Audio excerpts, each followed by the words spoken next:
보기는 사람은 악인의 길을 쫓지 않는다고 했습니다. 죄인의 길에 서지 않을 뿐만 아니라 그리고 오만한 자리에 앉지 않는다고 했습니다. 또한 하나님의 말씀을 즐거워하며 주야로 그 말씀을 묵상하는 자라고 했습니다. 그뿐 아닙니다. 복 있는 사람은 진정한 복을 구하며 살아가는 사람이요, 우리 복 있는 사람은 언제나 하나님의 축복을 사모하는 사람. 왜 그럴까요? 악인들의 멸망을 누구보다 더 잘 알고 있어요. 악인들은 죄를 지으며 기뻐합니다. 하나님을 대적하는 삶을 살고 즐거워합니다. 근데 얼른 볼 때는 잘 돼요. 일시적으로는 굉장히 형통하는 것 같아요. 그러나 결국은 그들은 바람에 나는 겨와 같습니다. 그래서 하나님의 심판을 견디지 못해요. 반드시 망하게 되게 되어 있습니다. 자, 오늘 본문 4절 5절을 보실까요? 시작. 악인들은 그렇지 아니하며 오직 바람에 나는 겨와 같도다. 그러므로 악인들은 심판을 견디지 못하며 죄인들이 의인들의 모임에 들지 못하리로다. 여러분 보세요. 바람에 나는 겨와 같습니다. 그리고 심판을 견디지 못한다고 하지 않습니까? 하나님의 심판은 언제나 이중적입니다. 현세에서도 하나님의 심판이 이루어지고 종말에서도 반드시 하나님의 심판은 이루어져요. 만에 하나 혹이라도 현세의 심판에 악인들이 포함되지 않는 것 같아요. 그래서 악인들이 잘 된다, 천만의 말씀.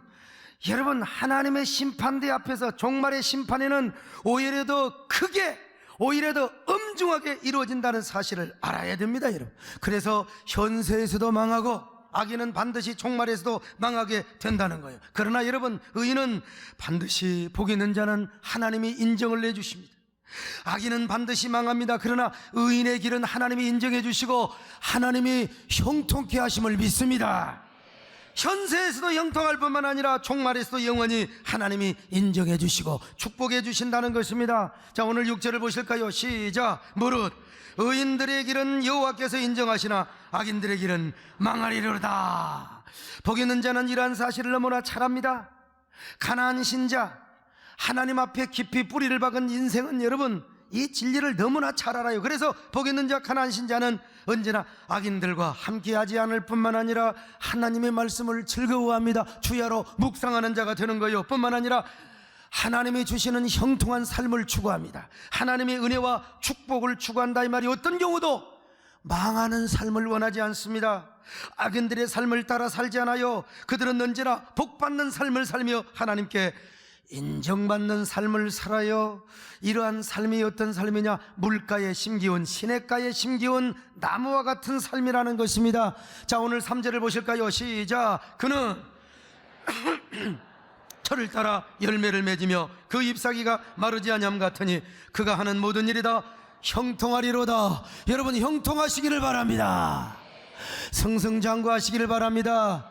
주 안에서. 자, 그러면 복 있는 자 가나안 신자는 어떤 복을 구하며 살아가는 사람들인가? 첫째로 하나님 자체를 구하는 복을 추구하며 살아가요. 왜냐하면 하나님이 복 중에 복이 되기 때문에 그렇습니다. 오늘 다윗은 이렇게 고백합니다. 시편 16편 2절입니다 시작. 내가 여호와께 아뢰되 주는 나의 주님이시오니 주밖에는 나의 복이 없나이다. 하나님이 나의 복 중에 복임을 믿으시기 바랍니다. 그러므로 진정한 가나안 신자는 먼저 하나님 자체를 사모합니다. 하나님의 임재를 사모합니다. 하나님의 은혜를 소유하려고 해요. 하나님의 은혜를 사모합니다. 왜? 하나님이 나의 복 중에 복이 되기 때문에 그렇습니다. 그러면 목사님, 우리가 병 고침 받고 사업 잘 되고 돈 벌고 말이요, 우리가 승진하고 이거 어떤 관계가 있습니까? 이렇게 저는 설명합니다. 여러분, 우리 주님은 축복의 근원이요 모든 축복의 공통분모요 인프라라 이 말입니다. 그래서 여러분, 주님이 공통분모로 있고 주님으로 말미암고 주님으로 기원하고 주님으로 시작된 모든 이 땅의 축복들, 이 땅의 형통, 이것도 복입니다. 그리스도 안에 있는 복입니다. 예를 들어서 예수 그리스도를 공통분모로 하고 하나님이 허락하고 결제함으로써 노처녀가 시집갔다, 이거 축복이지. 노총각이 장가갔다, 여러분 이것도 축복이지요. 환자가 고침을 받고 가난한 자가 부자가 되며 직장을 못 가진 자가 취직을 했다고 합시다. 요즘 청년 실업률이 많다고 하는데 하여간 주여 대한민국 경기가 활성화되어서 청년들이 다 그냥 실업자들이 그냥 전부 다 직장을 가지는 놀라운 축복이 이 나라에 있기를 바랍니다. 그런데 그것이 무엇으로부터 이루어져야 되느냐? 그리스도를 통해서. 할렐루야. 자, 이걸 도표로 설명을 하면 이렇게 설명할 수 있어요. 예수 그리스도 혹은 하나님이 공통분모로 해 시집가고 장가가고 병고침 받고 사업 성공하고 부자 직장 승진하고 지나가고 그리고 고시 합격하고 내 자녀가 잘 되고 하나님으로 말미암고 하나님이 허락하신 이게 뭐요? 현실적인 축복이라 이 말입니다. 여러분, 예수 그리스도 안에 모든 것이 들어있어요. 하나님 안에 모든 것, 하나님 안에 건강이 있습니다. 그리스도 안에 모든 보화가 있어요. 이걸 아셔야 됩니다. 여러분, 이게 아시오. 열면 닫을 자고 닫으면 열 자가 없는 하나님, 그 다윗왕의 열쇠를 가지시니까 여러분을 축복하시면 되는 겁니다. 모든 축복이 보좌로부터 흘러나와요. 그래서 사도 바울은 이렇게 고백했습니다. 자, 골로새서 2장 3절이요 시작. 그 안에는 지혜와 지식의 모든 보화가 감추어져 있느니라 그랬어요. 여러분, 예수 그리스도 안에 지혜가 있습니다. 오랜만에 이런 얘기를 또 제가 합니다만은, 제가 광주에서 광주신학교를 다닐 때 주일학교 교사로 봉사하는데 신학생이라는 이유 때문에 설교를 할 수 있는, 주일학교 설교를 할 수 있는 기회를 주었어요. 근데 양복이 없다는, 양복을 못 입었다는 이유 하나 때문에 번번이 설교를 못했어요. 얼마나 자존심이 상하겠습니까? 그러던 어느 날 양복을 빌려 입었습니다. 교회학교 교사들이 공휴일날 야유회를 가는데 여러분, 단벌 신사인 신학생이 저에게 그날은 주일이 아니기 때문에 양복을 빌려줬어요. 근데 잘 아시다시피 양복을 빌려줬던 분이 키가 1m 80이었다니까. 잘 아시잖아요. 저는 82가 좀 안 되잖아요. 그러니까 입으니까 반코트야. 바지를 2번을 걷었어요. 그래도 생전 처음으로 넥타이를 차고 쫙 거울 앞에 서니까 세상에 내가 스스로 반했어요. 어떤 놈이 내 앞에 와서 큰 소리를 치느냐 이거요. 이런 게 나르시즘이라고 합니다. 어차피 인생은 착각 속에 사는 거 아닙니까? 007 가방까지 구두까지 빌려 신고 말이요, 싹 머리를 그냥 휘날리면서 교회를 갑니다. 버스를 탑니다. 보는 사람마다 인사하는 거요. 안녕하십니까, 안녕하십니까. 좀 약간 맛이 간 놈이 있죠. 버스에서 그냥 인사하는 거예요. 너무나 좋아가지고 교회를 갔습니다. 이제 내가 양복을 입었어. 오늘 주일학교 학생들에게 설교 좀 했으면 좋겠습니다. 그런데 교회 학교 교사들이 나를 보고 막 배꼽을 잡고 웃습니다. 저 미친놈들이 왜 웃어? 양복이 좀 크나? 그리고 바지를 좀 올리고. 그랬더니 저쪽에서 어느 여자 교사가 이런 말을 하지 않습니까? 음의 서선생, 주일날 양복이 없어서 설교도 못한 주제에 오늘 어떻게 야유회 가는 날 양복을 입고 왔대요? 007 가방까지 들고 왔단 게. 그 말을 듣는 순간 여러분, 제가 드디어 눈이 열렸어요. 눈이 열린 겁니다. 생명나무 충만하던 이 서전도사가 눈이 열려서 보니까 양복을 입고 온 놈은 한 놈도 안 계십니다. 목사님에서부터 전도사님들 전부 다 야유회복 차림으로 왔어요. 저를 바라보고 희쭉희쭉 웃어대는데 얼마나 쪽팔려 버렸던지 교회 후문으로 와가지고 버스를 타고 와서 그놈의 007이고 나발이고 다 던져버렸어요. 남의 양복 찢어지건 말건.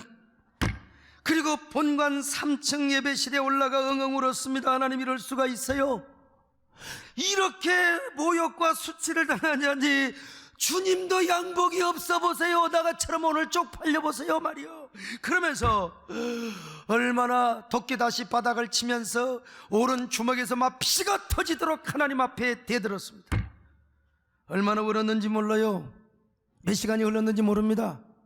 근데 내 잠결에 비몽사몽간에 졸다가 이제 저 뒷문에 삐끔하는 소리가 나더니 걸어오는 모습이 내 마음에 딱 느껴지는 거예요. 고개를 들어본 거예요. 그랬더니 가시멜류관을 쓰시고 피로 낭자하신, 온몸에 피로 만신창이가 되신 예수님이죠. 그분이 두벅두벅 제 마음속에, 지금 꿈속에 비몽사몽간에 오셔가지고 제 어깨를 어루만져 주시는 거예요. 사랑하는 청아, 넌 그렇게 양복이 입고 싶으냐? 너는 양복보다 귀한 것을 가졌느니? 너는 양복보다 귀한 것을 가졌는데 주님, 그것이 무엇입니까? 도대체 내가 갖고 있는 것이 무엇입니까? 여러분, 주님께서 제 마음속에 말씀하시는 거예요. 너는 지금 나를 갖고 있지 않느냐? 나의 생명, 나의 능력, 나의 지혜, 부활을 갖고 있음시렁. 세상에 너는 왜 그걸 모른단 말이냐? 너는 평생 나를 빼앗기지 마라. 앞으로 너한테 양복이 몇 벌이 있을지 모르는 때가 올 텐데, 난 지금 모릅니다. 양복 몇 벌 있는지요. 추석 때도 여러분 넥타이가 몇 개 들어온 줄 아세요? 떨부시면 여러분 목사님 되시라니까. 떨부시면 여러분 다 그때가 엊그제 같은데, 진짜 주님 말씀하신 대로, 그러나 너는 그때도 잊지 말거라. 너는 그때도 나의 부하와 나의 능력과 나의 은혜를 잊지 말거라. 너의 올챙이 시절을 잊지 말거라. 끝까지 나를 빼앗기지 말고 굳게 잡으며 겸손하고 성결하면 내가 너를 알곡 중에 알곡이요 참으로 존귀한 종으로 내가 너를 붙들어 주리라. 나는 그날 저녁 땅바닥에 엎드려 기도하였습니다. 그리고 다짐했습니다. 그렇습니다. 나는 예수님만 있으면 승리합니다. 나는 주님만 있으면 승리합니다. 마룻바닥에 어느새 흥건히 눈물이 고여있어요. 그 눈물로 나의 젊음의 모습이 반사되고 투영이 되었습니다. 배가 고팠지만 가장 찬란했던 젊음의 날, 그때가 엊그제 같은데, 주님으로 인하여 불타오르고 주님으로 인하여 울부짖었던 젊은 야수의 꿈이 오른걸었던 때가 엊그제 같은데, 여러분 벌써 제가 50대가 되었어요. 그리고 지금 하나님만이 우리의 모든 축복이요, 그분을 소유하면 그것이 우리의 모든 축복이라는 사실을 여러분에게 지금 사자우로 선포하고 있는 거 아니겠습니까? 여러분도 하나님을 복으로 삼으시길 바랍니다. 예수 믿는 것이 얼마나 큰 축복이라는 걸 여러분 아셔야 돼요. 하나님만을 복으로 삼았으면 하나님을 더 많이 소유해야 돼요. 예, 그분이 우리의 복덩어리이기 때문에 그렇습니다. 그분의 이름이 우리의 자랑이요 우리의 무기이기 때문에 그렇습니다. 이제 그러면요, 그걸 아는 사람은 하나님을 섬기는 것을 삶의 본업으로 삼고 살아갑니다. 여러분 사실은요, 하나님 앞에 엄밀하게 보면 우리의 사업, 우리의 직장, 우리의 가정, 부업입니다. 사실 아르바이트, 2차 부업이요. 하나님을 섬기는 것만이 나의 가장 중요한 본업이요. 그래서 다윗은 이렇게 고백하고 있어요. 시편 16편 5절입니다. 시작. 여호와는 나의 산업과 나의 잔의 소득이시니 나의 분깃을 지키시나이다. 무슨 말입니까? 내가 하나님 섬기고, 내가 하나님 사랑하는 거, 내가 하나님께 영광 돌리는 것을 진짜 내 본업으로 삼았더니, 내 소득으로 삼았더니, 내 삶의 본질로 삼았더니 어떻게 했느냐? 하나님이 나의 분깃을 지켜주시더라. 여러분의 사업을 지켜주시더라 이겁니다. 가정과 자녀들을 지켜주시더란 말입니다. 여러분, 하나님 섬기는 것을 내 본업으로, 내 생의 본업으로 삼았더니, 여러분, 그리고 내 모든 직장이나 사업장을 아르바이트로 내가 삼았더니 하나님이 내 직장과 사업장, 생업을 하나님이 다 지켜주더라 이 말이요. 얼마나 아름다운 말씀입니까? 하나님 섬기는 걸 본업으로 삼으시길 바랍니다. 자, 그러면 하나님 섬기는 것을 본업으로 삼는다는 말이 무슨 말이냐? 먼저 우리는 하나님의 말씀을 지키고 계명에 순종하는 것입니다. 성경은 이렇게 말씀하고 있잖아요. 자, 시편 119편 56절 57절 시작. 내 소유는 이것이니 그 주의 법도를 지키는 것이니이다. 여호와는 나의 분깃이시니 나는 주의 말씀을 지키리라 하였나이다. 자, 111절입니다. 시작. 주의 증거들로 내가 영원히 나의 기업을 삼았사오니 이는 내 마음의 즐거움. 하나님 말씀대로 살고 말씀을 묵상하며 그 말씀대로 순종하는 것을 내 기업으로 삼았더라 이거요. 이것이 여러분의 기업이 되시기를 바랍니다. 그랬더니 내 직장을 책임져 주더라 이거요. 내 가정을 책임져 주더라는 것입니다. 얼마나 아름다운 고백입니까? 하나님 섬기는 걸 진짜 본업으로 삼아버리면 하나님이 우리의 가정을 책임져 주시는 거요. 나도 하나님 잘 섬기면 하나님의 내 목회를 책임져 주시는 거요. 누군들 목회 잘 안 하고 싶겠어요? 다 잘하고 싶죠. 하나님이 해주셔야 되는 거요. 그러나 우리는 그렇게 안 살거든요. 하나님을 섬기는 것, 시간 나면 하는 거요. 이 아르바이트, 시간 나면 교회 오고, 시간 나면 봉사하고, 이럴 때 아멘하면 안 되지. 시간 나면 봉사하고 그런 게 아니라 하나님을 섬기는 것이 먼저 우리의 본업이 되어야 될 줄로 믿습니다. 목숨을 걸어, 목숨을 걸어. 대그룹의 회장님이신 최우승 장로님, 정말 훌륭하신 분입니다. 회사만 6개나 거느리는 CEO지만 회사 일보다 교회를 세우고 선교하는 일에 거의 매진을 하다시피 하는 분입니다. 언제 이분 초청한다고 해놓고 지금 내가 못 초청, 이건 우리 가기 전에는 한번 모실 거예요. 이분은 교회 목표, 교회 짓는 게 1000개던가요? 1000개. 하여간 돈 벌어서 교회 짓는 재미, 여러분도 교회 많이 지시길 바랍니다. 그냥 자녀 이름으로 하나 짓고, 우리 교회도 그 말레이시아에도 이번에 하나 짓고 군부대도 하나 짓고 합니다만은, 하여간 우리 교회를 통해도 짓지만 여러분 자유롭게 가듯 짓든지 어떻든 간에 하나님의 교회 짓는 거 즐겨하시기를 바랍니다. 그냥. 자, 이분은요 진짜 회사 일보다 하나님의 영광을 위해 섬기는 일이 그분의 본업이라고 생각을 해요. 그랬더니 하나님께서 오히려 당신의 기업을 책임져 주시더라는 겁니다. 여러분요, 본인은 부지런히 아프리카 선교 다니고 부지런히 하나님 섬기지만 하나님이 기업을 책임져 주더라, 이 말이요. 그렇습니다. 우리가 하나님을 우선순위로 섬긴다는 게 얼마나 중요한지 몰라요. 하나님이 허락하신 우리의 영원하신 기업이며 생명보다 귀하다는 거요. 여러분, 이것은 썩지도 않는 기업이요, 쇠하지도 않는 기업이요, 더럽지도 않는 우리의 영원하신 기업입니다. 이 기업을 우리가 잘 목숨 걸고 지키시기를 바랍니다. 하나님을 섬기는 걸 본업으로 삼는다, 말씀을 순종하고 말씀을 사랑하는 것뿐만이 아니요, 이제는 하나님을 송축하는 것입니다. 그래서 다윗은 시편 여러 곳에서 여호와를 송축하라 송축하라. 자, 시편 16편 7절 시작. 나를 훈계하신 여호와를 송축할지라. 자, 134편 1절이요 시작. 보라, 밤에 여호와의 성전에 서 있는 여호와의 모든 종들아, 여호와를 송축하라. 145편 1절이요 시작. 왕이신 나의 하나님이여, 내가 주를 높이고 영원히 주의 이름을 송축하리이다. 송축이요, 여러분 자녀 이름 지면요 송축이라고 하나 지어도 좋습니다. 하나님을 송축한다, 이 말이 무슨 말이냐, 원어에 보면은 브라카, 하나님을 축복한다는 말입니다. 구약에서는 축복이 두 가지 단어가 있는, 하나는 브라카, 하나는 아슈레이. 아이 목사님, 어떻게 사람이 하나님을 축복합니까? 그 무슨 그런 망극하신 말씀을 하십니까? 천만의 말씀 몰라서 그래. 구약에서 브라카, 하나님이 사람을 축복한다는 말입니다. Bless the Lord. 어떻게 사람이 하나님을 축복하느냐, 그 말을 우리말로는 송축이란 말로 번역을 했어요. 하나님의 영광과 위대하심, 하나님의 존엄하심을 찬양하는 거, 이게 송축입니다. 여러분, 노래로 축복하는 겁니다.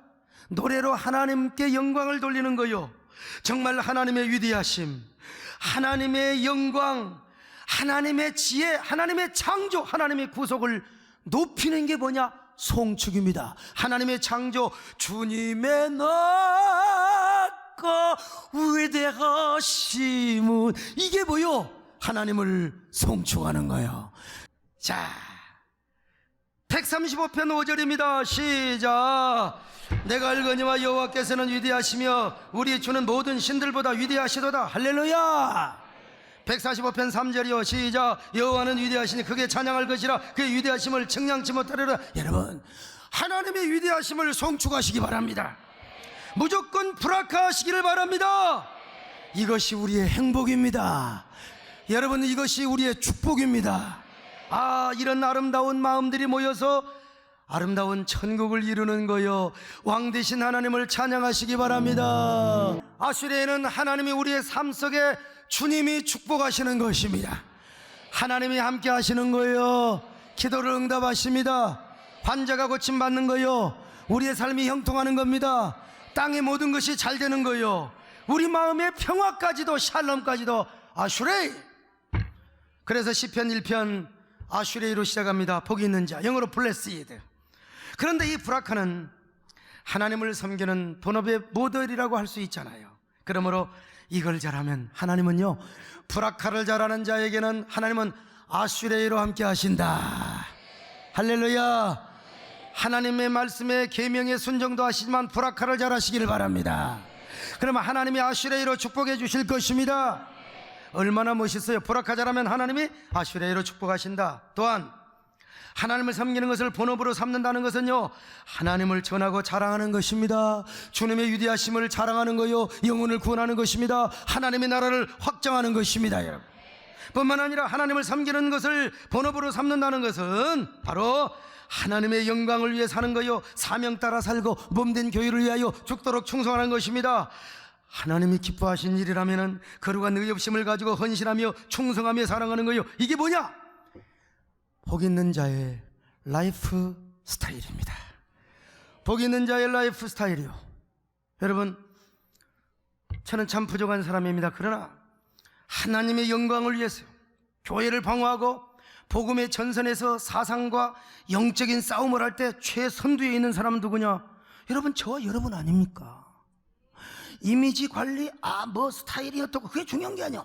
우리는 하나님의 거룩한 영적인 전사가 되어서 정말 하나님 앞에 거룩한 의협심을 가지고 하나님의 영광을 위해 사시기를 바랍니다.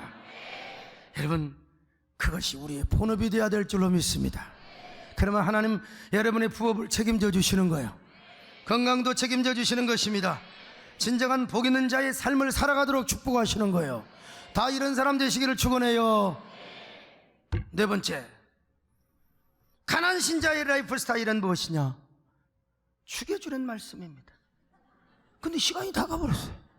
다음 시간을 기대하시기를 바랍니다.